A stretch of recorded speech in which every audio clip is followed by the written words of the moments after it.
எப்போவும் மன நிம்மதியோட எந்த தொந்தரவும் இல்லாம சந்தோஷமா இருக்கும்.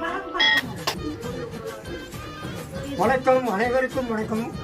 ஹாய், ஆம் பிஜிடி ரமேஷ் பேசுகிறேன். இப்போ முடிச்சூரில் எங்கள் அண்ணன் வீட்டுக்கு வந்திருக்கேன் பொங்கலை கொண்டாடுறதுக்கு. எங்கள் அம்மாவுக்கு முதல்ல நான் பொங்கலை கூட்டி விட்டுறேன். அம்மா ஹாப்பி பொங்கல். என் பையன் கிஷோர், எங்கள் அண்ணிக்கு கையில் கொடுக்கூடாது. நான் தாத்தா வாங்கிக்கணும் அப்படின்னு சொல்றாங்க. தாத்தா கூட நான் உக்காந்துட்டேன்.